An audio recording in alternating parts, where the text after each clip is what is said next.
Welcome to another episode of Little Talks, your weekly dose of marketing news and insights from Littlefield Agency.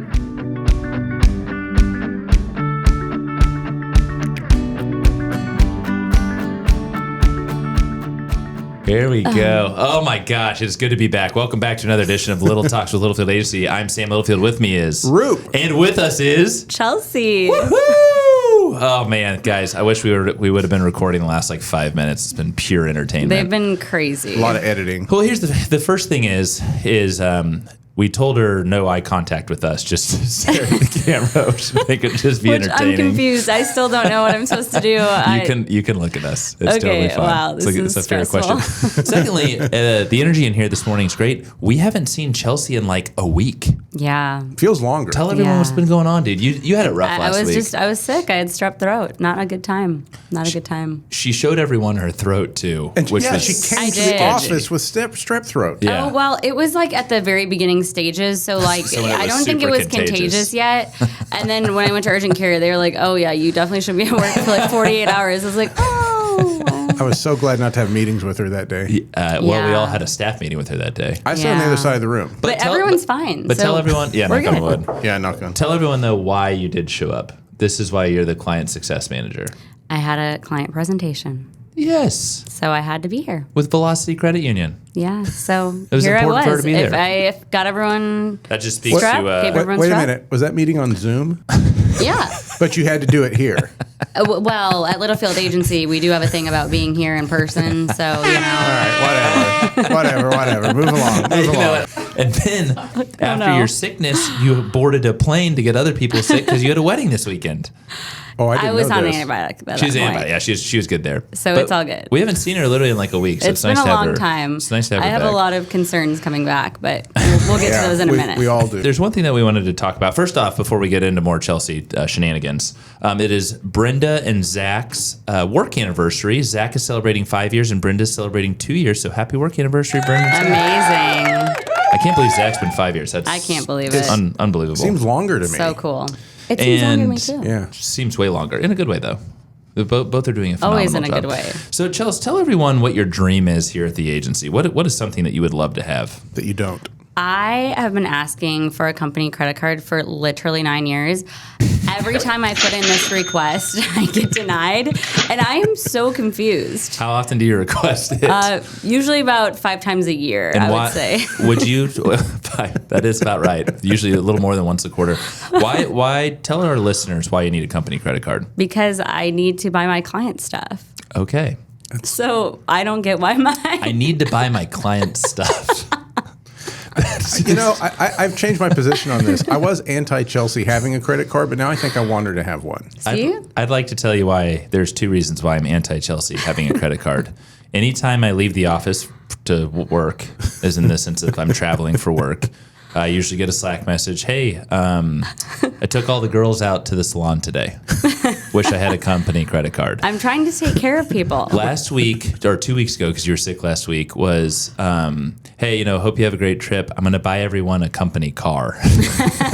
We have been asking for that for quite a while too, so I just feel like Mind you, right? Like these aren't economical purchases. She puts my That's stuff for an to shame. $80,000 car. Yeah, I know, right? It makes me really makes me a lot approve better. everything. I'd like everyone to vote on whether or not I should have a company card. Okay. Oh, so, to our listeners? Yeah. So if you're watching this on social or somewhere where there's comments that you can reply to, just say if you think Chelsea should have a company card, say so in the comments. Okay, actually, that's You want great. me to have a company card, Yeah. trust me. A lot of you are driving right now, and we get that. When you're safely at home, go on LinkedIn and comment. Yeah, let Does us Chelsea know. get a credit card?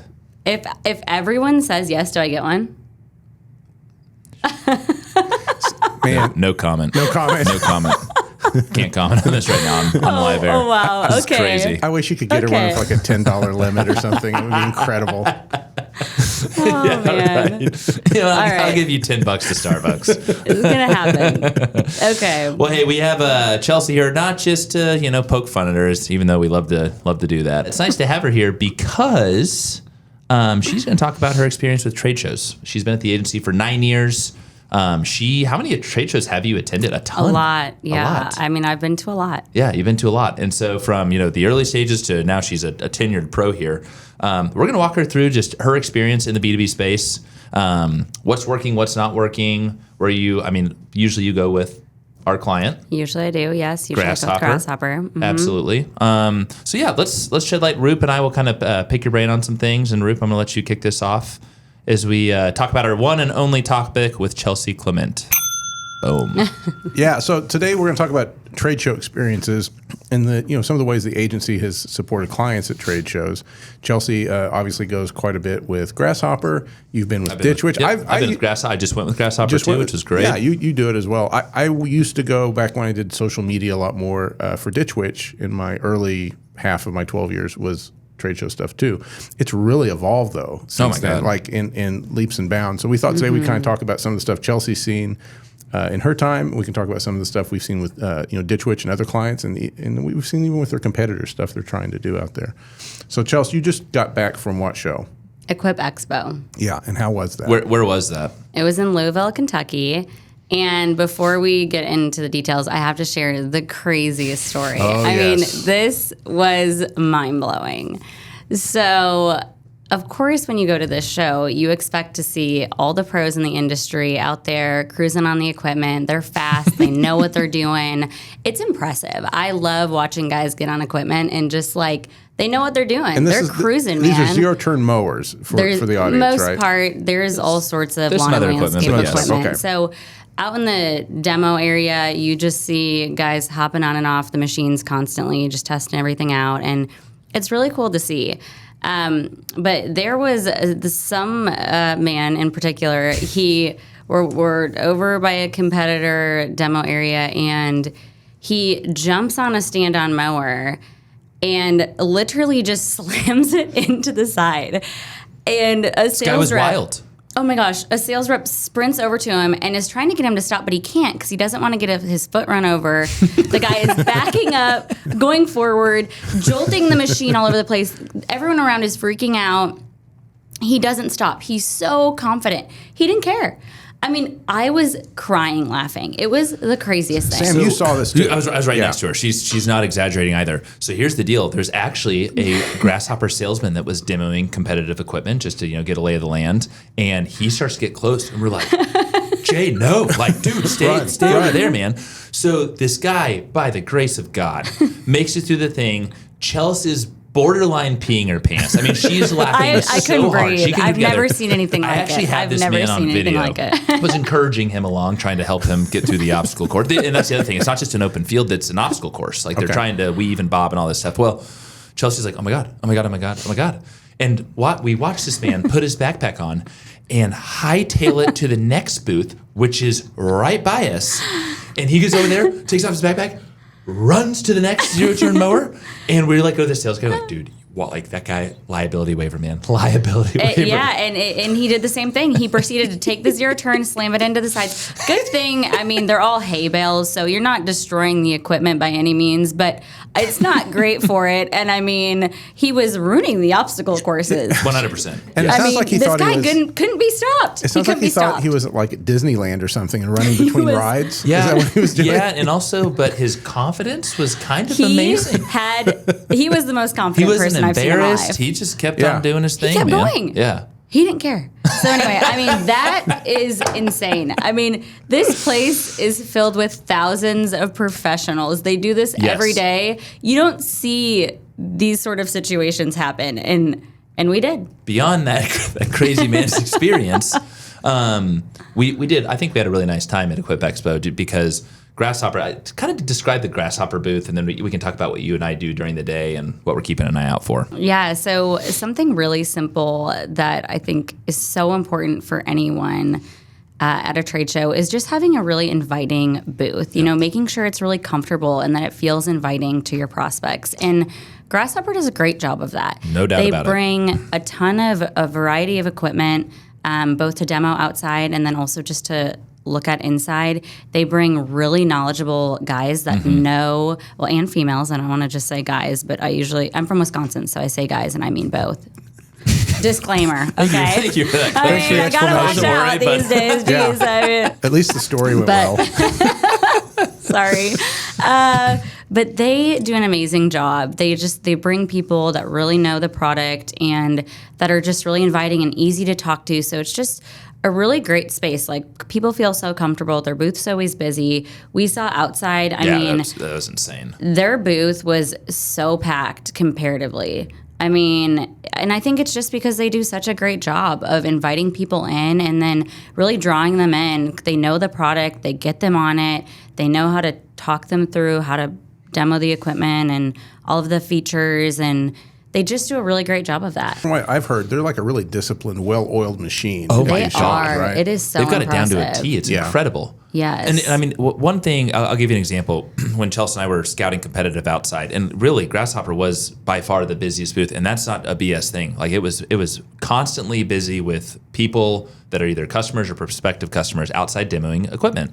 We walk by one booth, and I forget the company name, and there's 10 sales guys. They're all together. They're all doing the thing, like whatever. Grasshopper's so strategic. When you walk into the booth, there's a warm welcome. They get you, hey, what kind of equipment are you looking for? Like, just little things like that. It can be intimidating to walk up to 10 guys. Hey, I'd like to well, except for that crazy man. Except if you have his confidence, and then it's totally fine. But yeah, they just do a really nice job of making it feel very inviting and welcoming. So, okay, this is your, how many shows have you been to?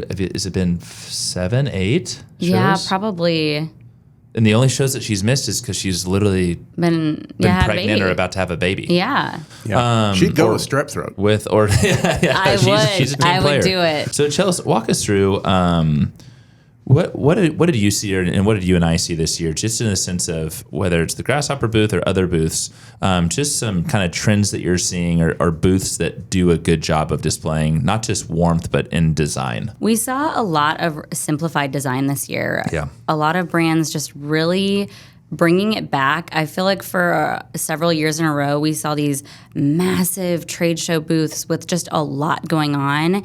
And this year, we just saw a lot of brands paring it back, just keeping it really simple and nice. There are a lot of LED screens still, lots of video. We saw a lot of touch screens this year, which was pretty cool. So you could actually like interact with the screens. A lot of them had where you're just looking at different types of product. You could do, it was like a 360 type deal. You could move the equipment around and see the features. We saw a lot of really cool big screens that just had like really cool video.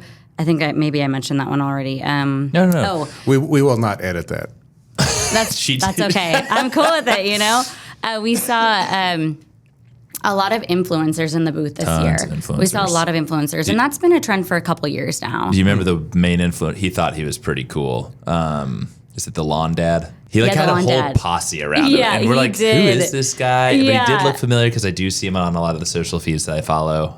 He was pretty bummed to be there. Yeah. We saw a lot of podcasts this year. We did. That was cool to see. Yeah. So, and like, it's literally, imagine, you can see our podcast set up here. They're at the booth. There's customers everywhere, and it literally says on air, and it's there. It might be product guys. It might be, the marketing team, whoever it may be. We didn't listen, but walking by is a very cool, engaging way to watch them on air doing their thing. There were a couple of booths that we saw. They were literally podcasting all day. Yes, they were. Yeah, it was really cool. It was really interesting. The touch screens was fascinating to me. Like I said, right, walking into a booth with a team, especially if that team isn't yet very busy, can be daunting. But what I found is with the touch screens, you go up, we're also used to a computer in front of us or a phone in front of us, to go in there and do that and then have someone just gently approach you and say, hey, are you looking for anything in particular? Like, it was just a nice, softer way of, everyone's there to sell, of course. But I did like that touch. This is shifting a little bit from Grasshopper to Ditch Witch, but we've done some VR work with them that they've taken to some of these shows. Was there any VR activity at this one? I didn't see any at this one. So there Did you? wasn't that much this year. That was also a trend for a couple years where felt like we saw a lot of that. This year, I just feel like brands were really just keeping it so simple. It was very, very, very simple. Yeah. I did not see any. And I'm glad you brought that up, Roop.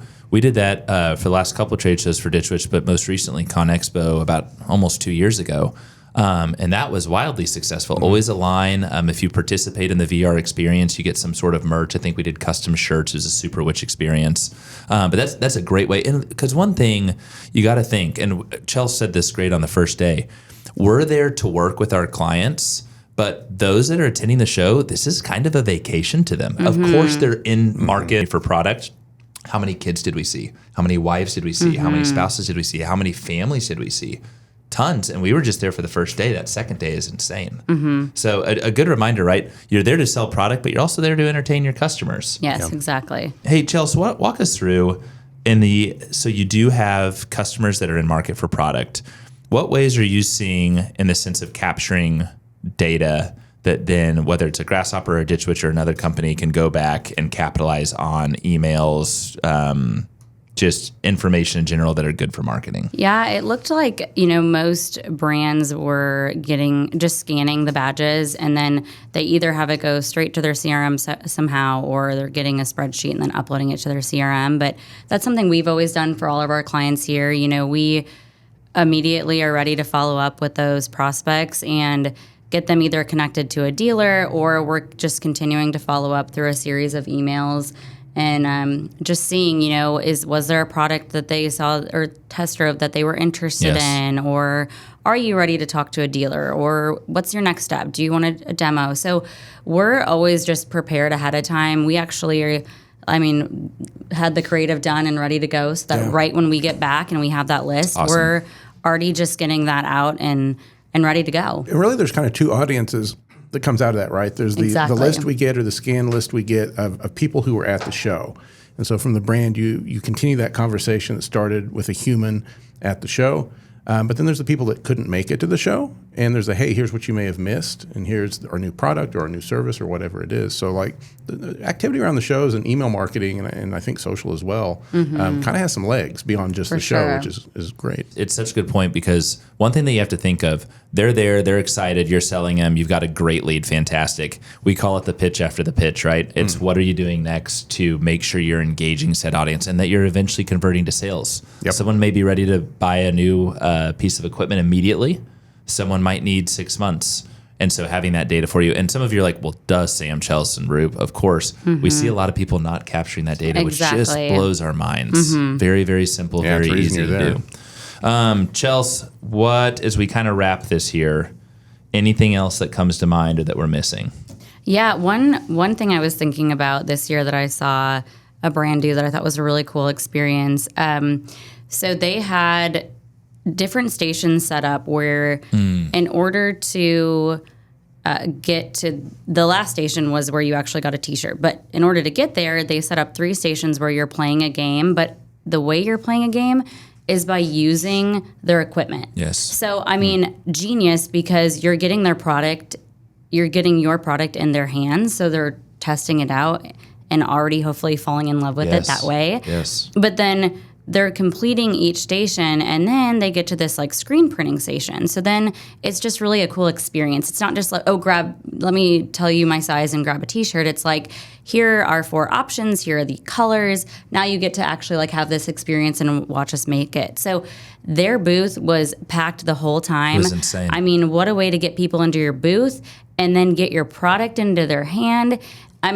So smart. And I think ultimately the best thing you can do at a show is get people into your booth, but get your product in their hand, or get them on your product. Because as we know, that is ultimately what's going to sell your product. That's going to get that emotional connection with your customer and how they're going to fall in love with your product. So that is so important to find a way to do that. So good. And there are so many cool ways that brands are doing that now, but I loved that example. That was cool. That booth was literally so busy. Chelsea and I actually couldn't step foot into the booth because it was so crowded. So we watched from afar. It was super neat. The energy there was very cool. It was very neat. And what I like about that, one thing that we have to think about in our clients is, you don't want to just have a booth driver driving people into the booth for no reason. What is my return on that? We realize that you have to think about that. But the way that they connected, just being able to not only drive traffic, but get their product in their prospects' hands, that's the connection. That's the key there. So I think really, if you can do that, Well said, Chelsea. I think that's genius. That was good. I heard her rehearsing this part. Yeah, okay. I have one last Chelsea question before we go. Okay. It's my understanding that Grasshopper has a mascot costume. They do. And what's it going to take to get you into Come that on, costume Chelsea. Oh my at goodness. one of these shows? Be a team player. I mean, I don't know, guys. If Grasshopper seriously wanted me to do it, I mean, I I think would they would do. have to do it Trim Mike, probably. here we But go. I mean, please, I hope that just doesn't happen. Oh, I mean, I hope it does. I mean, I just think I would be sweating, and I can't have that. That's so. okay. Well, that's part of the That's experience. part of the I experience. can't have that. No, I mean, oh my gosh, that would just. I think Hey, that holy smokes! If you go into the mascot, you get a company credit card. Oh my goodness. There we go. This is That's crazy. a wrap, baby. Sam, the problem is the crazy. problem with the mascot costume in Chelsea is they need to make like a child-sized version Yeah. of it, I think. Well, I Yeah, actually that's- think that most mascots are meant for people that are a little bit smaller. Oh, you're talking your way right I'm into not this. saying that I'm the perfect You are fit. Like, I talking- think it's usually for someone like a little bit bigger than me, but I Oh my am saying like gosh. in general. Okay, Amazing. so we have two questions that you can answer in the comments. One, should Chelsea get a company card? And two, should Chelsea have the mascot on at the next trade show? And with that, we leave you. That is fantastic. I love it. Please shoot us a comment. We love when you guys engage with us, specifically on LinkedIn. That's kind of where you'll find us. Chelsea, fantastic. It's good to have you back at the agency. Good to have you back on the pod. Roopster, always a pleasure. Always is. Always a pleasure. We'll see you guys next week. Okay, thank you. Bye. And that's a wrap. We hope you've enjoyed our little chat and found ways to grow your own marketing strategies. Remember to subscribe wherever you listen to podcasts and follow us on social media at Littlefield Agency.